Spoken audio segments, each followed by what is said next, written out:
gets resolved. You know what? I'll just play some little music, or maybe not. It should basically start working now. Perfect. God damn it! I've been like talking forever, and I did like a monologue for 5 minutes, and then I realized it's like offline. Holy shit! I'm so fucking stupid. I'm just stupid as fuck. That's what's up. The issue is for past couple of weeks, I had some weird shit going on with my internet, and it's just like on some like I don't know what's going on exactly. It's Time Warner Cable, so I'm blaming them. Um, but there are basically issues, and there's some asshole fucking uh beeping outside my room. God damn it. I love LA. Anyways, I had some internet issues, and they just pop up in random times. And normally everything works, and then all of a sudden I want to start streaming, and nothing works. So I hope it should be resolved right now. Thanks for everyone for joining me. Today I'm alone. I've basically did like a whole monologue for 5 minutes, and then you guys probably didn't hear anything. So I'll just recap what I said. So I'm alone, forever alone. Yes. Um,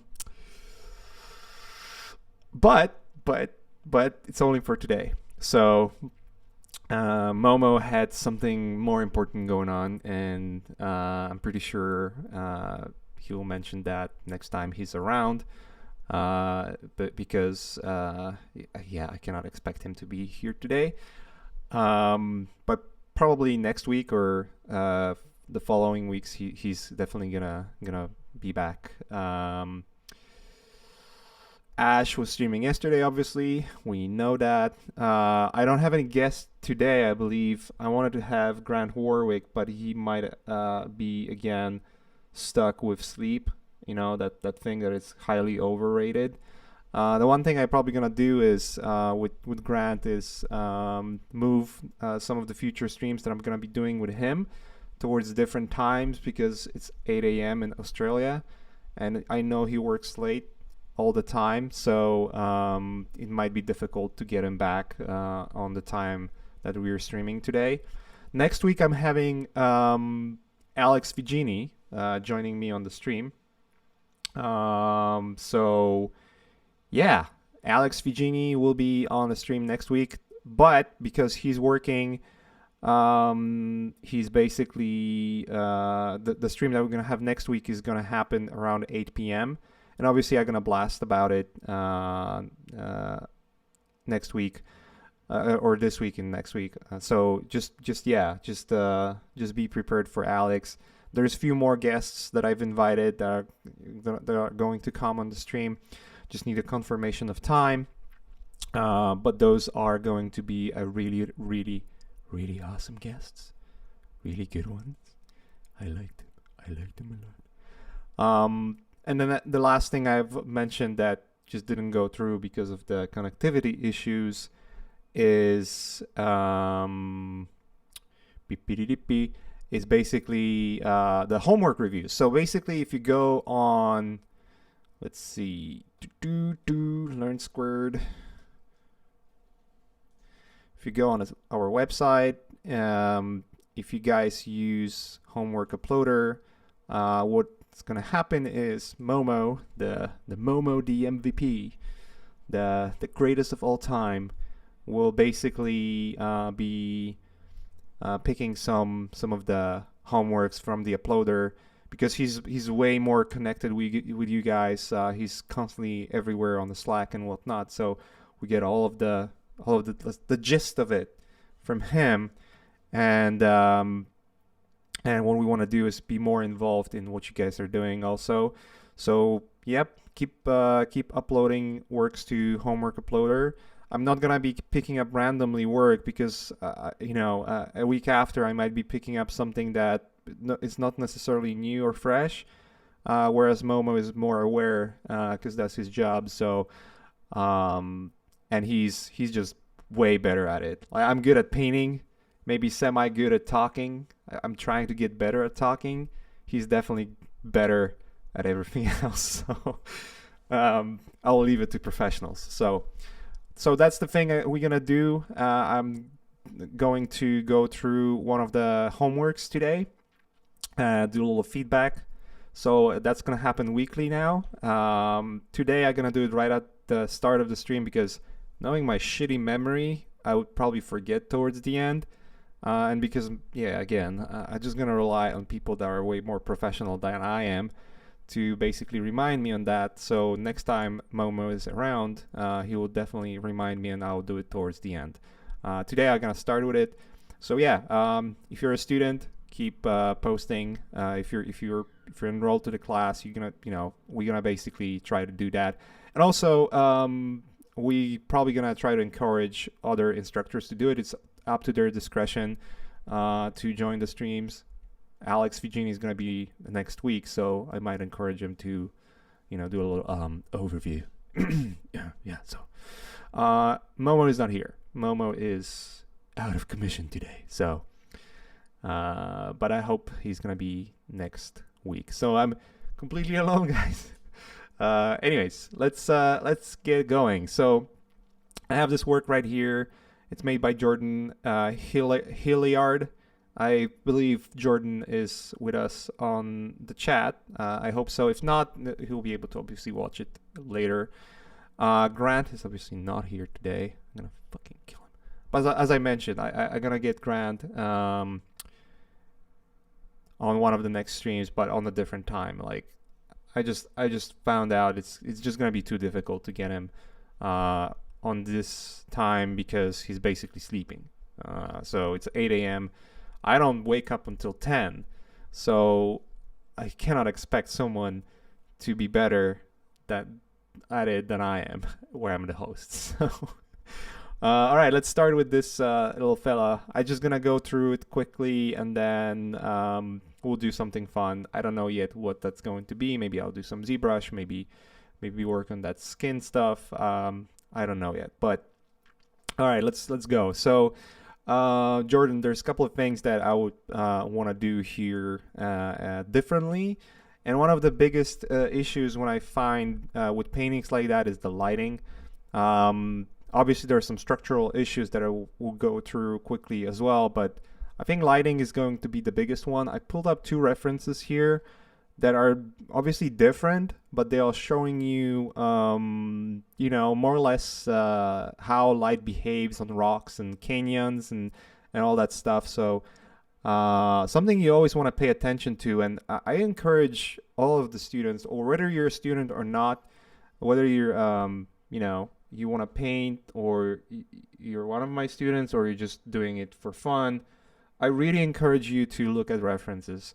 If someone tells you like, oh, it's cheating, tell them to fuck off, basically, and, show them middle finger, and just, yeah, that's pretty much what you should do. Everyone is using references. If you're doing plein air painting, you're using reference, which is the nature. That's basically what it is. So there's two ways of using references too. One is looking at things and then getting ideas on how light works and whatnot. And the second one is using textures. Now, if I tell you, can you create a sculpture of a monster for next, I don't know, like for a Cthulhu movie, right? Like if they would make a Cthulhu, like, I don't know, Mountains of Madness movie, and you'd get a request, can you do one of those creatures that are in that book? But I would tell you, but you cannot use anything but splines or like NURB modeling in 3ds Max, or you have to do it in SketchUp. Like, fuck off, no ZBrush, do it in SketchUp. But it has to be super realistic. What would be your reaction? I think it would be like, are you fucking mad? And that's basically how you should look at textures and using textures in your work. It's the same thing. It's the requirements of what you have to do. If you're supposed to do something painterly, you can cheat and use some textures to make your life easier. If you're learning, and going that route is probably not ideal because you still want to be, very well versed in terms of fundamentals of art, perspective and whatnot. But if one of the stigmas of, I still keep hearing it even in 2017, like, don't use textures, like it's cheating. Like, yeah, fuck off. So anyways, so I'll start with this one and then just do like really quick overview. One of the major things I would go try to fix in the first place would be perspective. And you have to think about this painting in a way like what kind of lens you would use in this painting. And in terms of lenses, like, I always try to think as a photograph and think about it this way. Are you using like wide lens, which is basically, anywhere between 21, maybe 28 millimeters? Are you using standard lenses, 35, 50 mil? Or are you using more photography telephoto lenses, which would be 85 and up, even like 100 and up? The more millimeters on the lens, so like it's 135 or 200, the more flat the perspective is going to look like. So your vanishing point is going to be, going in opposite directions. So if you have a horizon line, and you have your two vanishing points, right? You would have, like, say, one here and one here. So for a lens that is very wide, those vanishing points gonna go towards this direction. Like, they're gonna try to meet one another. But if you have like really wide lens, it's gonna go the opposite way, which means your perspective lines going to become more parallel instead of diagonal. So that's like one of the things that I would look into. And the reason is, and again, like, this is something I teach in my course, in the Intro to Environment Painting, is when you deconstruct your structure. So this is a cylinder, right? You have to think about how it's gonna work in terms of perspective. So if this would be sort of like 400 millimeter lens, or even like 500 millimeter lens, which is very close to orthographic view, those two, so if you think about this as a cylinder, those two would be very similar, right? In terms of the scale and how wide and tall they are. And this is what this perspective entails right here. So it's like a very, very extreme zoom. But if you would use like 85, maybe 50 millimeter, then the top of the cylinder would be much more squashed, like this. And the reason is because of perspective. I'm not going to break it down specifically how perspective works in this image, but I can tell you by eyeballing that those things would look slightly different. Like, that's probably what you would end up having. So that's like the first thing, fixing perspective. And you can tell right away the way it looks, like it makes more sense now. And that's because that's what you would expect. You rarely ever expect to have lenses to be, in photography, there's very rarely someone would be using lenses like 400 millimeters for architectural stuff. Normally that's used for wild nature, right? So that will be the first thing to fix. Like, think about what kind of lenses are used mostly for architectural stuff, and also think into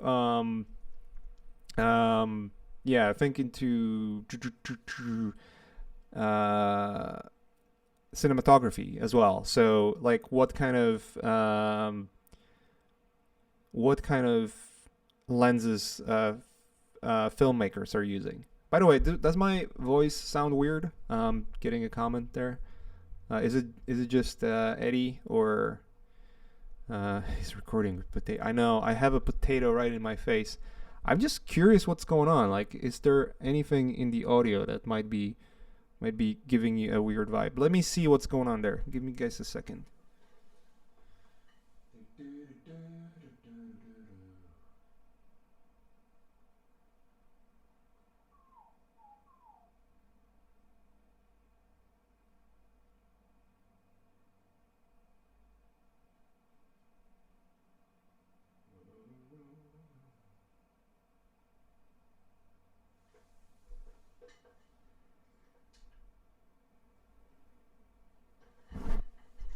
Is it better now? Or it's still shitty?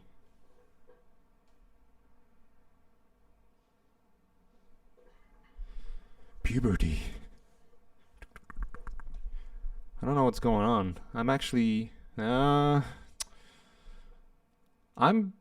literally don't know why. I'm curious. Is it like offensive weird, or you're like just it could be better, but you know, my delicate ears are not you know, used to a little weirdness in my voice. So you guys tell me if it's horrible. I'll try to robotic weird. All right, let me try to restart the stream and see if it helps. Or hold on, give me a second.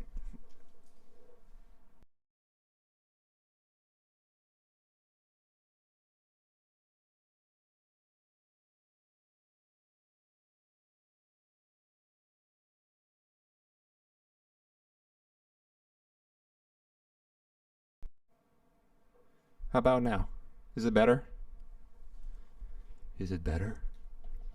And obviously, there's a delay, so it's gonna be difficult to tell. But I hope it's better now. If not, then yeah, you guys let me know. God damn it.